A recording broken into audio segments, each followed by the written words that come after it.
and he was like teaching people how to write good characters. Fall in love with this almost 1,000-page book. Look, don't hold it against me, okay? I read a lot of books. I feel like it's gonna be a good one. Judging a book by its cover.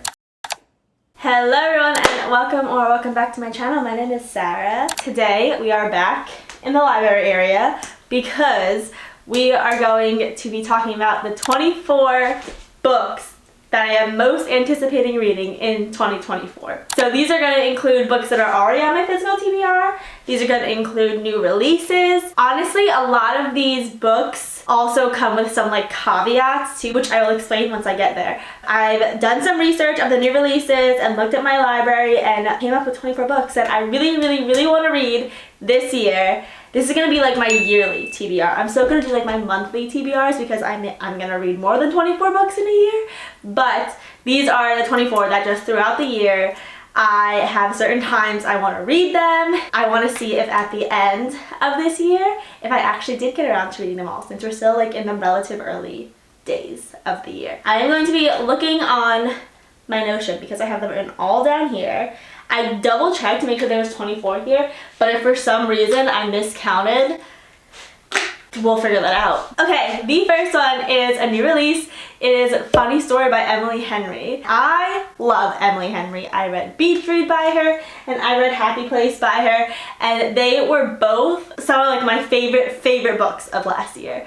Especially Happy Place. I've talked about that book so much, and Funny Story is another romance. I just love Emily Henry's writing and I cannot wait to read that one. Also, the cover is really interesting. It's like a guy and a girl talking over a table, and I just feel like she hid like little details in there. That cover is just full of Easter eggs and I just want to read it to see what they are. So that is the first book I am so excited to read. Next is Once Upon a Broken Heart by Stephanie Garber. This one also comes with like caveats, which means that I need to read the Caraval trilogy before I read this trilogy, and I want to also read the entire trilogy. So I put Once Upon a Broken Heart as like the book to like start the trilogy, but I want to read the entire trilogy, especially the second book, A Ballad Never After. That one has like the highest ratings on Goodreads, and I just really want to read it and get into this world. This is going to be the book that I put on as my yearly TBR, with the understanding that I had already gotten through the Caraval series and get through the entire Once Upon a Broken Heart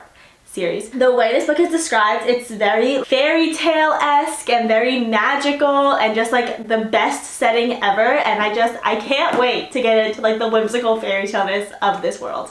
So that is the first book on our physical TBR that I am putting on my yearly TBR. Next is another book that I also have on my physical TBR and I've also talked about a lot, but it is Red Rising by Pierce Brown. I did not get to this book yet, and I think it was on like my November TBR and I just didn't get to it. It's going to be like my first sci-fi book that I think I ever read. This is like a trilogy as well. Very high ratings, and I just want to see what the sci-fi genre has to offer because some people love sci-fi. Pretty sure I have never read a sci-fi. I feel like it's like non-stop action is how it was described. That would be completely wrong, but I feel like that was this book that was described that way, and I just want to get into the sci-fi genre. And then I have literally any Brandon Sanderson book. I don't know the exact names, but I'll put some here of Brandon Sanderson's books.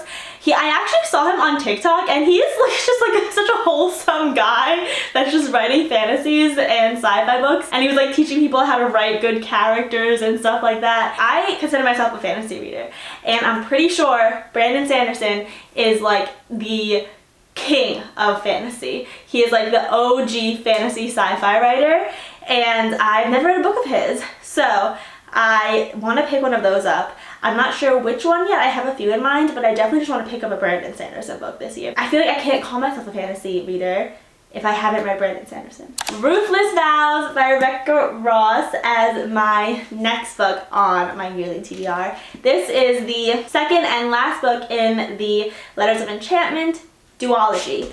So the first one is Divine Rivals, which I read last year. I have a video of it somewhere, and I absolutely love Divine Rivals. I feel like I didn't love it as much as like some people did, but the way that it left off was the most massive cliffhanger ever, and I need to know what happens. And now that the romance is kind of already formed, I want to read Ruthless Vows and just see where I forgot their names, Roman and Iris, and just see where Roman and Iris's story goes. Look, don't hold it against me, okay? I read a lot of books. This cover is also gorgeous. It's the UK cover, and I think it's beautiful. The only thing that I don't like about it is on the US Divine Rivals, on the inside it has this like gold foiling and it says Dear Iris, and I think on the US Ruthless Vows it has that same type of gold foiling, but it says Dear Roman, and I feel like it's like a matching set, and this one doesn't have it. So that's the only thing that I don't like love about the UK cover, but I still think it's prettier than the US cover, so I got it. But yes, Ruthless Vows. Let me get them all out here. I want to read literally any Ali Hazelwood book. I have never read any Ali Hazelwood book in my life. And these are 3 of them. I think she has 2 more that I don't have. She is the queen of women in STEM, and they are love stories. And I have 3 of them just sitting for me, waiting on my shelf. Last year, I got really into romance, and I feel like Ali Hazelwood is like such a popular romance writer, and I have never read any of her books. So I want to read at least one Ali Hazelwood book in 2024 because I just need to know what the hype is. I just need to know. And then the next one is another new release, so I don't have it yet, but it's Woman of Good Fortune by Sophie Wan. I'll put the picture here.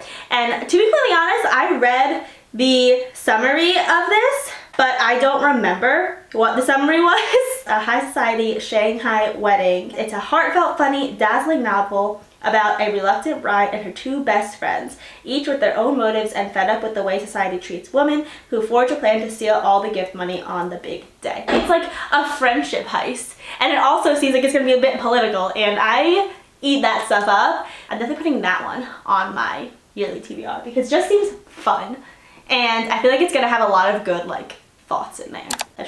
That's just how I feel. And then, so this is not gonna make sense, but let me explain. Kingdom of Ash by Sarah J. Maas. I did not read any of the Throne of Glass series yet. None. I have them all. They're all waiting for me right here, but I did not read any of them yet. So I put Kingdom of Ash on my books I want to read in 2024 with like the caveat that I read the entire series, and this is just the last one. This is the highest rated one on Goodreads. It might even be the highest rated book that I have in my physical library. It's the last book in like the 7 or 8 book series.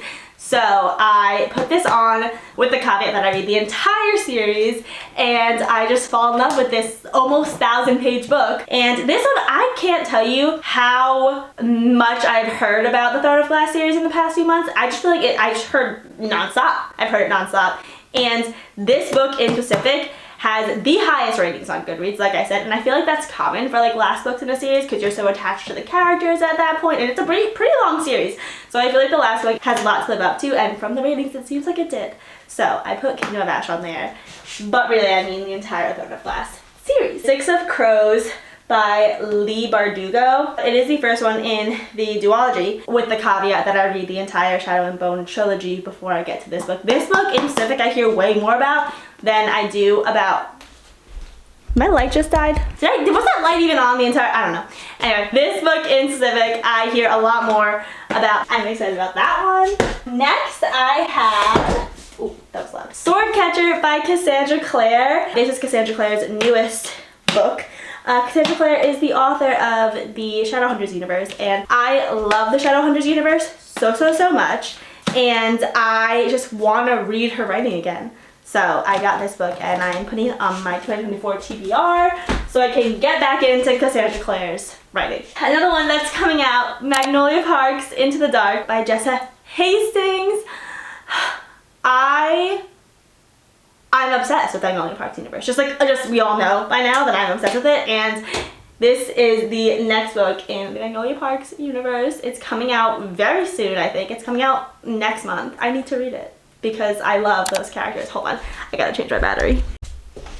Okay, hopefully this lighting is okay. I have my big light up. Oh, it's bright for me, so hopefully it's bright for you guys.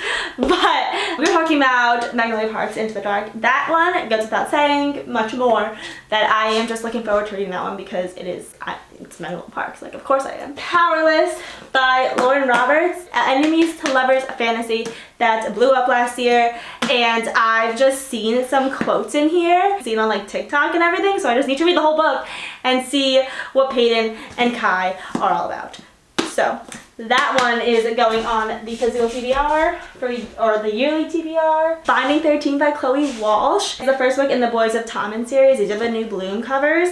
And I tweeted a little bit about this one, I think, in my physical TBR at the beginning of this year.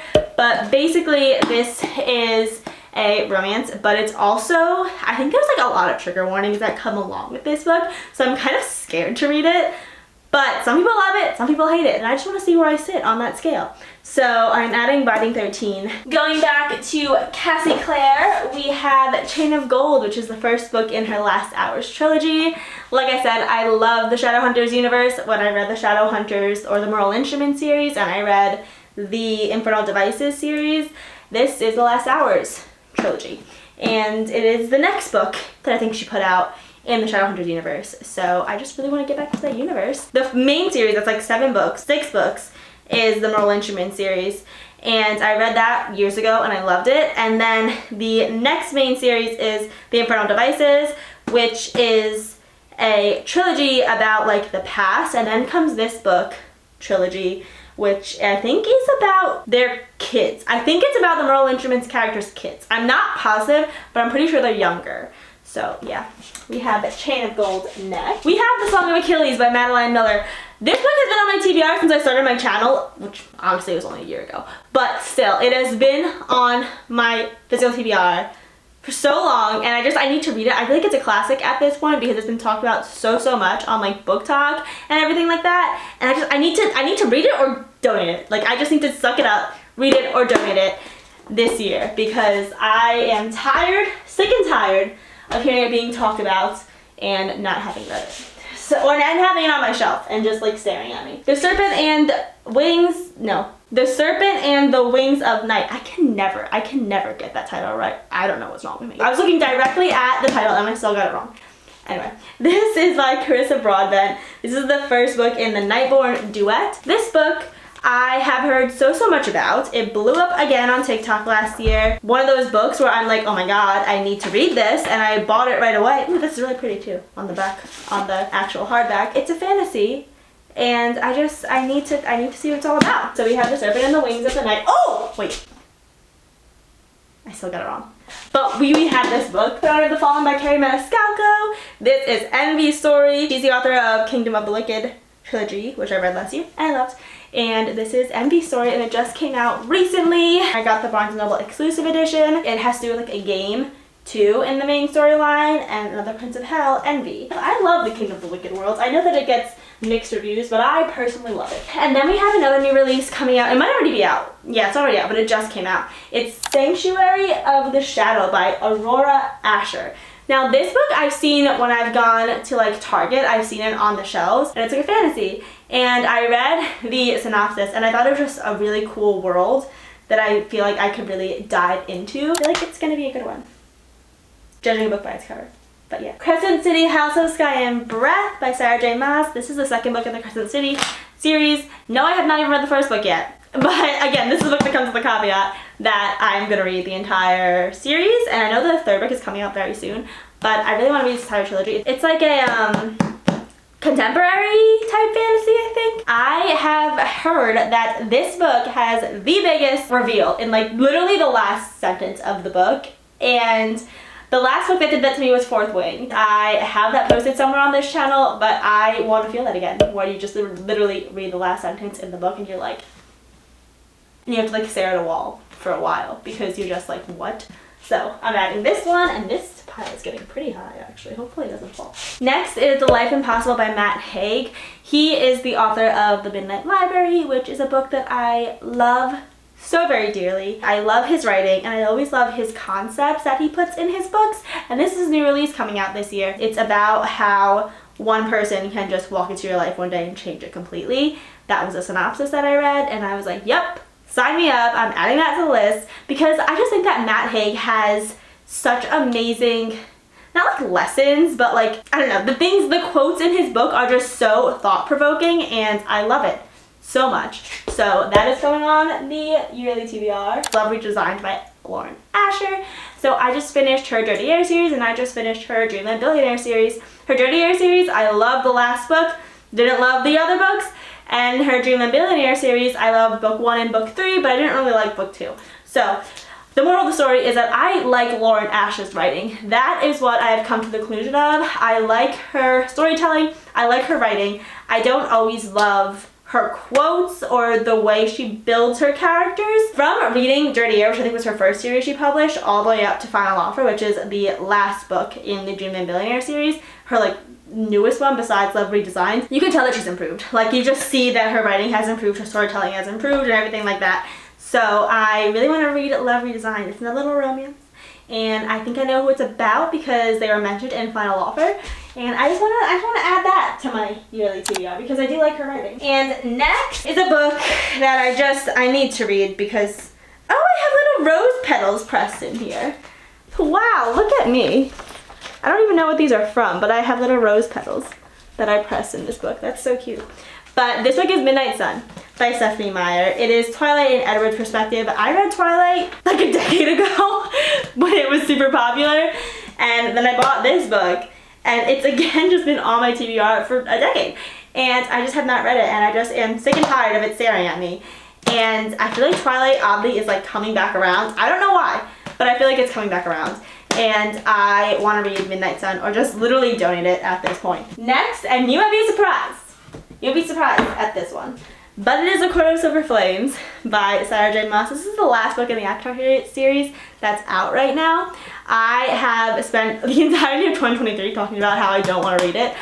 I don't know what happened in 2024, but now I am like itching to read this book.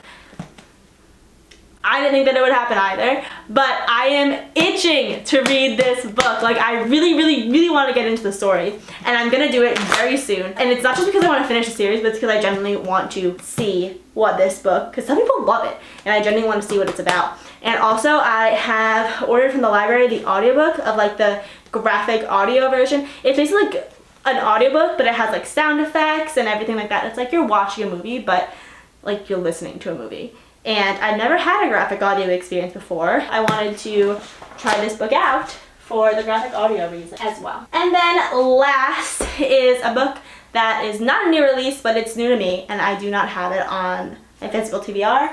But it is The Heaven and Earth Grocery Store by James McBride. So listen, I think it's like a literary fiction book, and I don't know that much about it, but I saw it and the title alone sucked me in. Like what I'm picturing, and I don't know if this is accurate at all, but what I'm picturing is that the afterlife, there's like this heaven and earth grocery store. It's like this in between, and that's where you like see all the people that have passed, and you still have like 1 foot in like earth and then 1 foot in heaven, and that's the Heaven and Earth Grocery Store, which is an amazing concept. I do not know if that's what this book is about at all. But that's what I'm just predicting that it is, and it's such a cool concept that I want to read it and see if I'm right. That is our last book on our 24 books I want to read in 2024.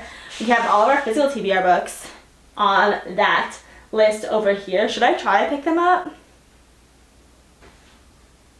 No, probably not. I probably shouldn't try and pick them up. That's just like asking for an avalanche. You have my advent calendar that I do my TBRs with. Here are the physical books on this 2024 TBR, plus more that are new releases that will come out soon, and I am just so excited about. Let me know if you've read any of these books and if they're worth all the hype that I believe they are. And yeah, there will definitely be videos on these books throughout the year. So yeah, until then, thank you so much for watching, and I'll see you next time. Bye.